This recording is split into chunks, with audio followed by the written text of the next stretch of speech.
I'm searching for how to get faster hands on YouTube, and when I press that enter button, I get sucked into a bunch of drumming videos. Scrolling for hours straight, I mindlessly hover my mouse over these clickbaity top 7 ways to increase your hand speed videos. And then I click on one and I watch for 15 minutes. And then I watch another video. And then I click on this video and another one. And finally, I watch the last video. And I've spent literally an hour of my time to watching these useless top 7 ways videos. And while feeling guilty about myself, I get up from my bed to practice some drums. And when I sat down and tried to practice something, I would feel even worse because my playing sucked so much. Literally, my hands were so stiff and I didn't even warm up, and I literally just sat down and played along to like songs in my practice session. So a few months later, I decide to start getting drum lessons. And in my lessons, my teacher would give me these sort of exercises to work on, and he would give some important rudiments that I should learn, and I actually felt so much better. And I wasn't looking at those cringe faster hands in 30 days challenge videos anymore. And after a while, I actually stopped caring about getting faster hands. So anyway, my drum teacher was really patient with me. Like, I tried to learn a new groove and a fill that he gave me, and I'd spent hours just trying to get the first few notes down. And the worst part was that when I actually learned half of the groove, when I was trying to learn the other half, I would forget the first half. And that's how much of a dumbass I was. And I got drum lessons for a year or so before I moved to Bali, and I've always actually wondered, like, why are drum teachers so patient with me? Because I mean, if I was the drum teacher, I would have definitely like just slapped myself in the back of the head and said that I was like a dumbass or something. And this actually brings us to the first and I think the most important lesson that I've learned, which was being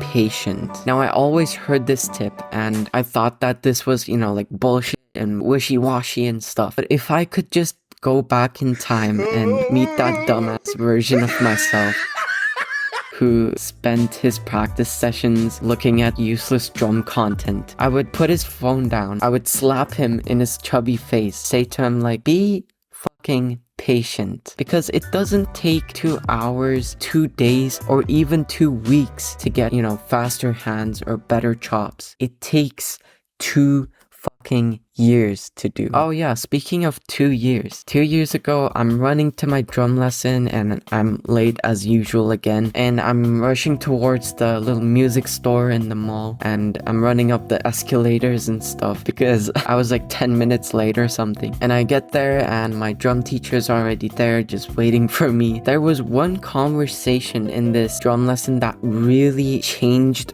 how I like perceived drums. It still stuck to me to this very day. So about half an hour or so into the session, I couldn't manage to still just learn the drum fill. And I remember I wanted to like play something cool with the groove that I was learning, and of course I miserably failed.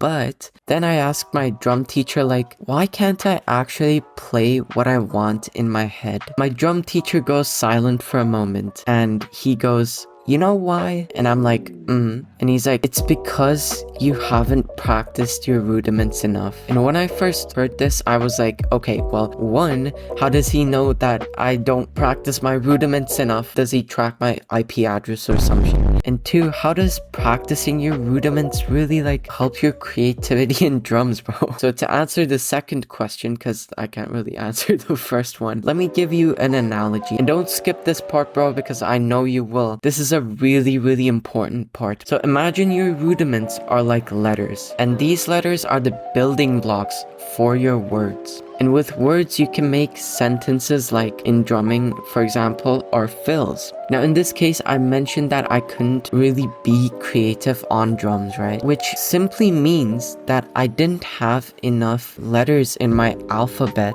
to make good words. So as an actionable step that you can apply today, right now, after you watch this video, you can learn more rudiments and expand your drumming vocabulary to get cooler fills. Like, Like the ones you see on YouTube where a Spanish guy with a cool beard like destroys his drum set with only like one hand. Bro, that motherfucker is insane, bro. Or this American guy who screams at your face every 3 seconds.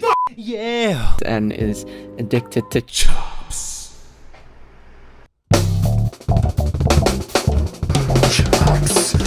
They all learned their alphabet first. Oh yeah, by the way, speaking of learning, this is the step-by-step formula that I use to learn anything on drums. So when my drum teacher gave me exercises to do, I'd look at the notation and I'd just try to figure out like how it sounded. And after my dumbass self couldn't figure it out, my drum teacher would play me the fill for like a couple times. And then I'd get the gist of the fill, like I'd get how the fill should sound. And then I wouldn't focus on the notation. The notation would be just my guide to playing that fill. But I instead focused on the sound. For me, I personally learn by first like watching the instructor do things, and then I try to replicate what he's doing. And this might be actually different for you. I don't know your learning style. There are like different learning styles and stuff, like visual learning and I don't know, auditory learning or some shit like that. As an actionable step that you can do right now, whatever you're trying to just learn on drums, don't just look at the notation. Actually like see how it sounds and how it feels to play, and then you can learn it so much quicker than if you just autistically like check the notation on the board and try to, you know, figure out how the fill works. But then as I'm trying to learn this fill, I literally repeated the same thing over and over again in an entire like 1 hour practice session. And around the 30-minute mark, my thoughts in my head would just kind of go silent and I would just be in the moment. And I'd get this weird like attachment for the thing I was playing, and the only worry I had in my mind was just playing that thing. And I didn't even realize it, but this was actually the perfect way to learn things. Do you know when you can actually like perform the best in your practice session, in any work or in any sport? You perform the best when you get a flow state. And I know this sounds super wishy-washy, but just hear me for a few seconds before you click onto another bullshit drumming video like top 7 fills. Like I can't even do it. Top 7 fills that church drummers should know. Like, shut the fuck up, man. So the flow state is where you are just laser focused in doing one singular thing. For example, right now I'm recording a video. I am super laser focused right now. I have no thoughts in my head whatsoever. I'm literally just thinking about the things I say right now. And the best athletes like Mike Tyson and the drummers that you look up to like Zach Grooves and stuff, they all use the flow state and they all get into a flow state in their practice session. And this is an incredibly powerful tool, and by far it is the best method to learn anything, not just on drums, anything that you can imagine of. So as an actionable step, use this very powerful tool. If you want a more in-depth video on this, please let me know by commenting. It also helps the YouTube algorithm push this video to other drumming spurts just like you, bro.